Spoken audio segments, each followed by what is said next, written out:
Assalamualaikum warahmatullahi wabarakatuh. Kami dari kelompok 6 akan mempresentasikan materi tentang aktiva tetap. Adapun anggota dari kelompok 6 yang pertama Lailatul Rahmah wal Khair NIM 19521122, lalu ada Octavia Nur Fitriani NIM 19522281. Selanjutnya ada Intan Nur Ashifa NIM 1952112294. Yang terakhir ada saya sendiri Durotun Hilma NIM 1952111298. Selanjutnya materi akan dibacakan oleh rekan saya. Pembahasan yang pertama ada pengertian dari aktiva tetap. Menurut Harahap tahun 2001, aktiva tetap merupakan aktiva yang digunakan dalam kegiatan operasional perusahaan yang dimiliki perusahaan dan tidak dimaksudkan untuk dijual serta memiliki masa manfaat lebih dari 1 tahun. Aktiva tetap adalah aktiva yang menjadi hak milik perusahaan dan dipergunakan secara terus-menerus dan dalam kegiatan menghasilkan barang dan jasa bagi perusahaan.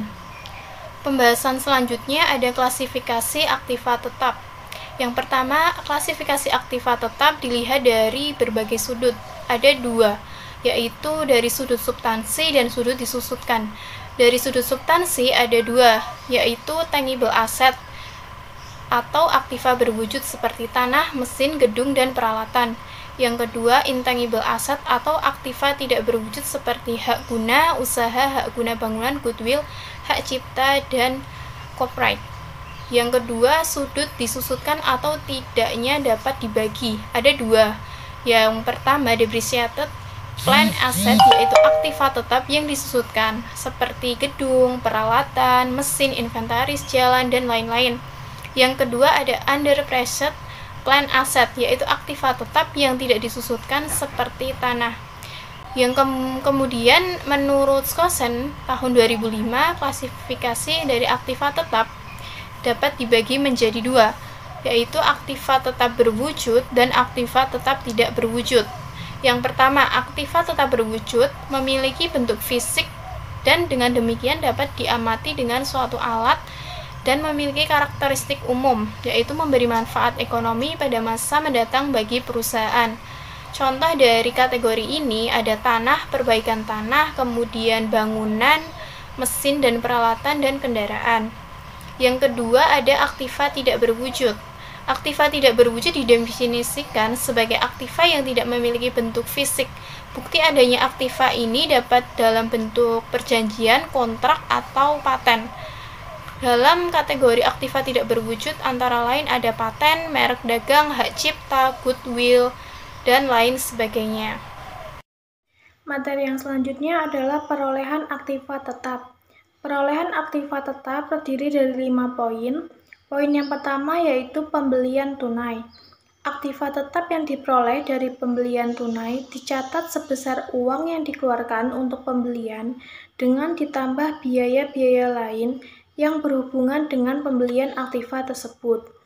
Dikurangi potongan harga yang diberikan, baik karena pembelian dalam partai besar maupun karena pembayaran yang dipercepat. Poin yang kedua, pembelian dengan kontrak jangka panjang. Saat ini, kebanyakan transaksi pembelian aktiva tetap dilakukan dengan kredit jangka panjang.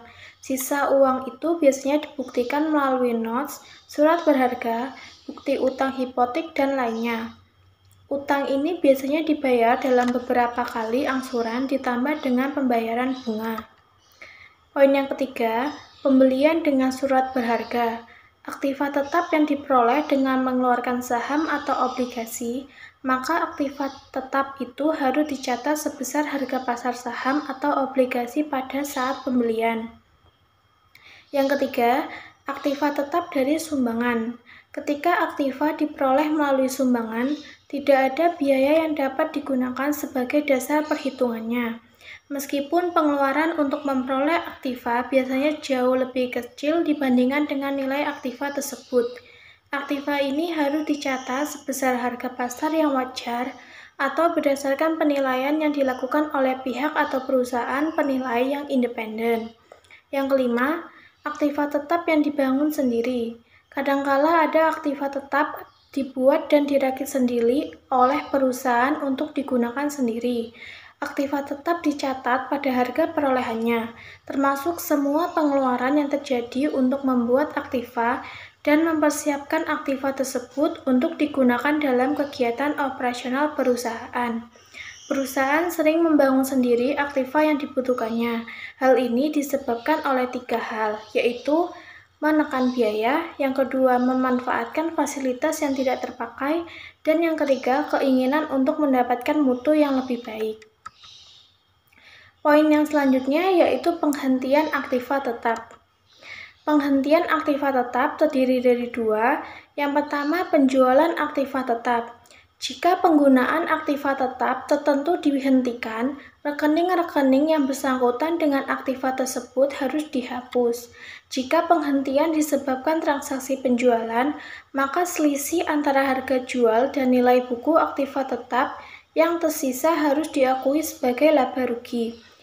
Jika nilai buku aktiva tetap yang tersisa harus diakui sebagai laba atau rugi, jika nilai buku aktiva lebih kecil dibandingkan kas atau aktiva lain yang diterima, maka timbul keuntungan. Dan begitupun sebaliknya, jika nilai buku aktiva lebih besar dibandingkan dengan kas atau aktiva, maka timbul kerugian. Yang kedua, berakhirnya masa manfaat aktiva tetap. Apabila penghentian aktiva tetap karena berakhirnya masa manfaat aktiva tersebut, maka semua rekening yang berkaitan dengan aktiva tetap yang harus dihentikan harus dihapus. Dalam transaksi ini, jika saat aktiva tetap dihentikan pemakaiannya masih memiliki nilai residu, maka harus diakui sebagai rugi penghentian aktiva tetap. Selanjutnya, penyusutan aktiva tetap. Menurut Dwi Martini 2012 menerangkan bahwa penyusutan adalah metode pengalokasian biaya aset tetap untuk menyusutkan nilai aset secara sistematis selama periode manfaat dari aset tersebut. Faktor penyebab penyusutan yang pertama ada faktor fisik. Penyusutan dilakukan karena keadaan fisik aktiva tetap yang semakin menurun dari waktu ke waktu. Hal tersebut tidak dapat dihindari meskipun perawatannya dilakukan dengan baik dan teratur. Yang selanjutnya, faktor fisik menyebabkan aktiva tetap mengalami aus dan rusak karena pemakaiannya, bertambahnya umur, dan karena faktor lainnya. Yang kedua, faktor fungsional. Proses perhitungan penyusutan ada 3 faktor yang harus dipertimbangkan menurut Horngren 2006, yaitu harga perolehan. Harga perolehan suatu aktiva adalah jumlah keseluruhan biaya yang dikeluarkan sampai aktiva tersebut siap digunakan. Yang kedua, estimasi masa manfaat. Estimasi masa manfaat adalah lamanya periode manfaat atau jasa yang diharapkan dari aktiva tersebut. Masa manfaat dapat diungkapkan dalam tahun, unit produksi, mil, atau kilometer, atau pengukuran lainnya. Selanjutnya, estimasi nilai sisa. Estimasi nilai sisa disebut juga nilai akhir, merupakan jumlah kas yang diharapkan didapat dari aktiva tersebut saat berakhir masa pemanfaatannya. Selanjutnya, jenis-jenis penyusutan aktiva tetap. Yang pertama ada penyusutan atau depreciation adalah lokasi sistematik jumlah yang dapat disusutkan dari suatu aktiva tetap berwujud sepanjang masa manfaatnya. Selanjutnya, amortisasi. Amortisasi adalah alokasi sistematik biaya perolehan aktiva tak berwujud, misal seperti patent, goodwill, trademark, franchise, dan lain-lain.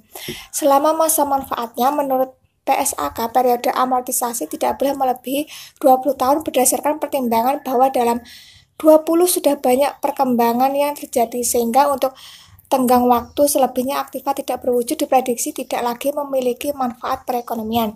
Selanjutnya, depresi adalah proses penyusutan biaya perolehan atas sumber daya alam yang dimiliki perusahaan ke dalam periode akuntansi yang memperoleh manfaatnya. Biaya yang dikapitalisasi biasanya meliputi biaya penguasaan, eksplorasi, dan pengembangan. Materi selanjutnya yaitu karakteristik aktiva tetap. Menurut JUA 2012, suatu aset tetap harus memiliki karakteristik sebagai berikut. Yang pertama, aset tersebut digunakan dalam operasi. Hanya aset yang digunakan dalam operasi normal perusahaan saja yang diklasifikasikan sebagai aset tetap. Misalnya, kendaraan bermotor yang dimiliki oleh dealer mobil untuk dijual kembali harus diperhitungkan sebagai persediaan.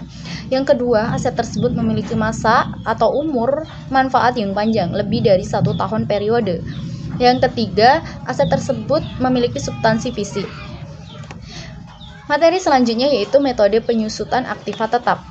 Menurut Ikatan Indonesia 2009, penyusutan aktiva tetap dapat dilakukan dengan berbagai macam metode, antara lain yang pertama yaitu berdasarkan waktu, berdasarkan penggunaan, dan berdasarkan kriteria lainnya. Berdasarkan waktu dibagi menjadi dua metode, yaitu metode garis lurus yang mana mengasumsikan bahwa kegunaan aktiva pada setiap periode fiskal selalu sama. Metode ini merupakan metode yang sederhana dan mengabaikan produktivitas dan efisien, digunakan secara langsung dan mudah dipahami. Yang kedua yaitu metode pembebanan menurun. Metode ini mempertimbangkan bahwa dengan bertambahnya usia aktiva tetap, maka prestasi yang dihasilkan juga menurun. Ada dua metode lagi dari metode pembebanan menurun. Yang pertama metode jumlah angka tahun dan metode saldo menurun atau saldo menurun berganda. Pengertian dari metode jumlah angka tahun, metode ini menghasilkan pembebanan biaya penyusutan menurun dengan memakai angka pecahan yang diperoleh dari angka tahun kegunaan umur aktiva. Metode saldo menurun atau saldo menurun berganda menggunakan persentase yang tetap dari buku aktiva tetap. Dalam metode ini, besarnya biaya penyusutan semakin lama menjadi lebih kecil dari tahun ke tahun dengan dasar pemikiran bahwa kapasitas aset dalam memberikan jasanya dari tahun ke tahun semakin menurun. Perhitungan biaya penyusutan, rumusnya yaitu biaya penyusutan sama dengan tarif penyusutan dikali dasar perhitungan penyusutan sama dengan harga sisa buku awal periode.